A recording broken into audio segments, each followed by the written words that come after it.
얼마 전에 직장 동료들과 함께한 여름 휴가를 떠났습니다. 도심에서 벗어나 강원도 어느 깊은 산속에 있는 펜션을 예약했죠.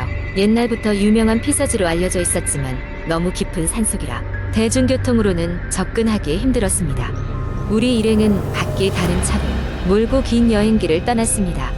펜션에 도착하니 내부는 이미 무더운 여름밤의 열기를 담고 있었습니다. 곧 저녁이 되어 바비큐 파티를 준비하기로 했습니다. 펜션 주인 아주머니께서는 바비큐 도구와 숯을 빌려주며 우리에게 축축한 뜰을 가로질러 포장된 산책로를 따라가면 깊은 숲속으로 이어지는 작은 오솔길이 있다고 말씀해 주셨습니다. 펜션의 시설을 둘러보고 즐기다 보니 시간이 금세 지나갔습니다. 어느덧 밤이 깊어갔고 우리는 바비큐를 먹으며 술이 조금씩 들어가니 마음이 한결 편안해졌습니다. 그렇게 우리들은 각자의 근황과 일상, 고민거리를 나누며 시간을 보냈습니다. 그러던 중 무언가 심상치 않은 이야기가 시작되었습니다. 현수라는 친구가 입을 열었죠. 여러분, 혹시 이 근처에 돌아오지 않는 길 이야기를 들어본 적 있어요? 우리 모두는 고개를 저었습니다. 현수는 약간의 긴장감과 함께 이야기를 시작했습니다. 이 이야기, 이 근처에서 꽤 유명해요. 오래전에 이 마을에서 여름 캠프를 즐기던 한 무리의 학생들이 있었대요. 그들은 한밤중에 숲속으로 이어진 오솔길을 따라 산책을 나섰지. 그런데 갑자기 비가 쏟아지기 시작했어. 그들은 당황해서 비를 피하기 위해 근처 동굴로 들어갔지. 그런데 아침이 되어도 그들은 돌아오지 않았어. 구조대가 투입되어 그들을 찾아냈을 때 동굴 안에서는 학생들이 전혀 다른 세계에 있는 것처럼 공포에 사로잡혀 있었대요. 그리고 그중 일부는 끝내 돌아오지 못했어. 이야기를 들은 후 우리는 순간 공포에 휩싸였습니다. 누구라도 마을의 전설이라 슬쩍 넘기고 싶었지만 어딘가 모를 찜찜함이 마음 속 깊이 자리 잡았습니다. 그러던 중 용감한 성격이 수연이 이야기했습니다.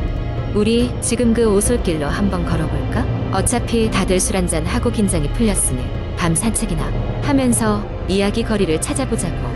나머지 일행은 약간의 불쾌감이 느껴졌지만 이상한 호기심에 끌리게 되었습니다. 결국 우리는 기껏 5분이면 도달할 수 있는 오솔길을 따라 걷기 시작했습니다. 산속은 너무도 어두워서 플래시를 켜지 않으면 앞이 보이지 않았습니다. 처음에는 웃고 떠들며 걸었지만 갑자기 뭔가 차갑고 얼어붙는 듯한 공기가 우리를 감싸기 시작했습니다. 한참을 걷다 보니 숲속 깊이 더 들어가게 되었습니다. 이제는 아무 소리도 들리지 않았습니다. 바람 소리, 나뭇잎 소리, 곤충 소리조차 들리지 않았습니다. 우리의 걸음은 점점 무거워졌습니다. 그리고 갑자기 텅 빈 동굴 입구가 눈앞에 나타났습니다. 그 순간 모든 것이 얼어붙은 듯 고요해졌습니다. 수연이 입을 열었습니다. 여기가 그 동굴인 것 같다. 들어가 볼까? 누구도 대답하지 않았지만 무언가에 끌리듯 동굴 안으로 발을 옮겼습니다. 안으로 들어갈수록 우리는 이상한 기분에 휩싸였습니다. 온도는 점점 내려가고 공기 중엔 왠지 모를 차가움과 불안감이 느껴졌습니다. 그때 동굴 깊숙한 곳에서 작은 빛이 보이기 시작했습니다. 누구도 여기서 멈추지 않았습니다. 그 빛을 향해 가면 무언가 해답을 얻을 수 있을 것만 같았습니다. 그 순간 우리는 한 소녀의 모습을 보았습니다. 희미한 빛 속에서 그녀는 혼자 울고 있었습니다. 뭔가 이상했습니다. 그녀의 모습은 현대적인 옷차림이 아니라 마치 20년 전 혹은 그 이전에 옷을 입고 있었습니다. 고요한 동굴 속에서 소녀는 말을 걸었습니다. 저와 함께 있어 줄래요? 여기서 나갈 수 없어요. 우리는 두려움에 떨면서도 묘한 끌림을 느꼈습니다. 단 한 명도 동굴 밖으로 나갈 생각을 하지 못했습니다. 그 소녀는 계속해서 말을 이어갔습니다. 여기서 나간 사람들은 다시는 돌아오지 못했어요. 왜냐면 여기는 시간과 공간이 왜곡된 곳이거든요. 내가 여기 갇힌 지도 오랜 시간이 흘렀어요. 그동안 많은 사람들이 이곳에 왔고 그들의 시간도 여기서 멈추었어요. 그 후로 우리는 얼마나 오랜 시간 동안 그 동굴에 있었는지 알 수 없었습니다. 사람들의 시간이 왜곡되고 현실 세계와의 연결이 끊긴 기분이었습니다. 식은 땀이 흐르고 정신은 혼미해졌습니다. 어느 순간 동굴 밖에서 외치는 목소리가 들렸습니다. 그건 분명히 펜션 주인 아주머니의 목소리였습니다. 여기서 빨리 나가야 돼요. 안 그러면 당신들도 그 소녀처럼 여기서 평생을 보내게 돼요. 그 목소리에 우리는 아주 간신히 정신을 차리고 동굴 입구를 향해 달려갔습니다. 나가자마자 동굴 입구는 흔적도 없이 사라졌습니다.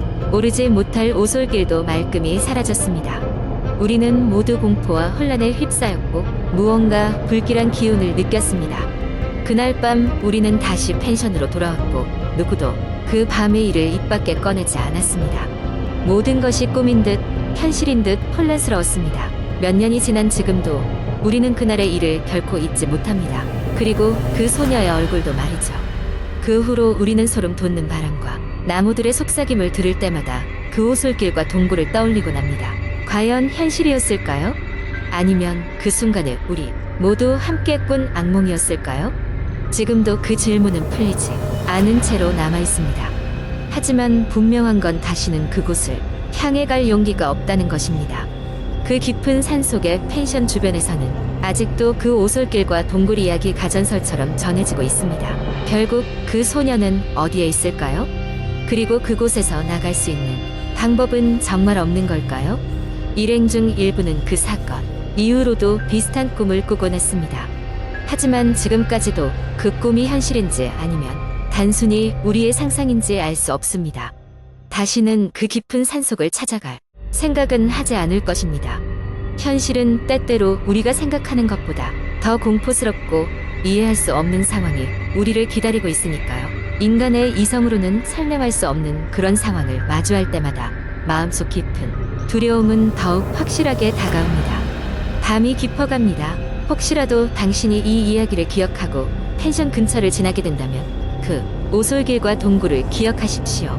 그리고 절대로 호기심으로 그 길을 선택하지 마십시오.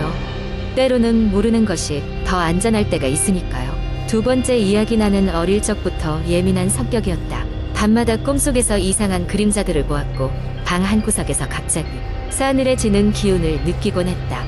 이런 경험들은 나를 불안하게 만들었지만 그저 어린 시절의 상상력 때문이라고 생각했다. 하지만 그 사건이 일어난 후 그 생각은 완전히 바뀌었다. 대학교에 입학한 나는 서울의 한 오래된 고시텔에서 살게 되었다. 가족과 떨어져 홀로 서기를 시작하게 된 나는 무언가 새롭고 흥미로운 일이 일어나길 기대했지만 고시텔은 그렇지 않았다. 건물은 오래되었고 벽지에는 시간이 지나면 이렇게 변색된 얼룩들이 군데군데 보였다. 하지만 새번과 싸늘한 바닥이든 무엇이든 별다른 선택지가 없었던 나는 어쩔 수 없이 그곳에 정착하기로 마음을 먹었다. 나는 처음엔 큰 문제가 없었다. 공부에 집중하며 바쁘게 하루를 보내고 지쳐서 잠자리에 들면 깊은 잠에 빠졌다. 하지만 몇 주가 지난 어느 날 밤부터 모든 것이 바뀌었다. 그날도 평소처럼 방에 누워 있었는데 갑자기 방문이 깨익하고 소리를 내며 살짝 열렸다. 분명 나는 잠그지 않았어도 문은 닫힌 상태였는데 처음에는 간단한 바람이라 생각하고 대수롭지 않게 넘겼다. 그러나 문제가 된 것은 그밤의 꿈이었다. 꿈속에서 나는 고시텔 복도를 걷고 있었다. 복도를 따라 쭉 걸어가는데 어딘가에서 누군가의 신음소리가 들려왔다. 나는 주위를 둘러보며 소리가 나는 방향으로 천천히 다가갔다. 그곳에서 나는 고시텔의 방 하나를 보았고 문이 살짝 열려 있었다. 흥미로운 반, 공포 반으로 문을 밀고 안으로 들어가자마자 나는 몸이 얼어붙었다. 방 안에는 낡은 작은 책상과 침대, 그리고 그 침대 위에는 젊은 여자 가운크린 채로 울고 있었다. 그녀의 모습은 너무나도 선명했다. 흐트러진 긴 머리카락, 피곤해 보이는 얼굴, 슬픈 눈빛, 그리고 그가 울고 있던 이유는 방 한 구석에서부터 다가오고 있는 짙은 그림자 때문이었다. 나는 그 자리에서 꼼짝도 할 수 없고 발걸음을 옮기지도 못한 채 내가 할 수 있는 모든 것은 단지 그저 그녀를 바라보는 것이었다. 갑자기 그녀가 나를 쳐다보며 속삭였다. 여기서 나가야 해. 나가야 해. 나는 그 말을 듣고 간신히 깨어났다. 그러나 여전히 현실과 꿈의 경계가 모호했다. 방이 어둠 속에 잠겨 있었고 여전히 방문이 살짝 열려 있었다. 나는 급히 일어나 문을 확 열고 복도로 나갔다.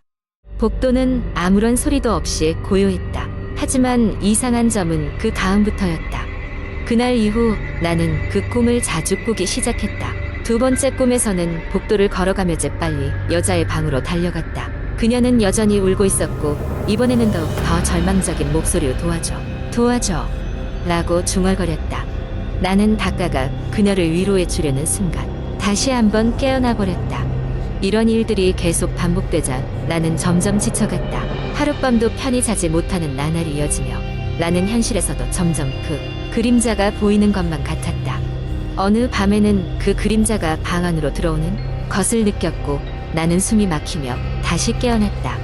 결국 나는 고시텔 관리인에게 이 이야기를 털어놓았다. 관리인은 내가 이사 온 지 얼마 되지 않아 그 방에서 실제로 젊은 여자가 자살을 했다는 사실을 알려주었다. 그 순간 나는 소름이 끼쳐 아무 말도 할 수 없었다. 그 방이 꿈에 나왔던 바로 그 방이었다. 나는 더 이상 그 고시텔에서 머무를 수 없었다. 곧바로 이사를 결심하고 짐을 쌌다. 그러나 아무리 멀리 이사가도 그 그림자는 나를 따라오려는 듯 꿈속에서 반복되었다. 이 모든 경험은 나로 하여금 현실과 비현실의 경계를 생각하게 만들었다. 과연 이 모든 것은 내가 상상한 일들이었을까? 아니면 진짜로 무언가가 나를 따라다니고 있는 것일까? 나는 여전히 답을 알지 못한다. 하지만 한 가지 확실한 것은 그 고시텔을 떠난 이후로도 밤마다 그 그림자와 그 여자가 나타나고 있다는 것이다. 그리고 나는 언제쯤 이 악몽에서 벗어날 수 있을지 여전히 모른다.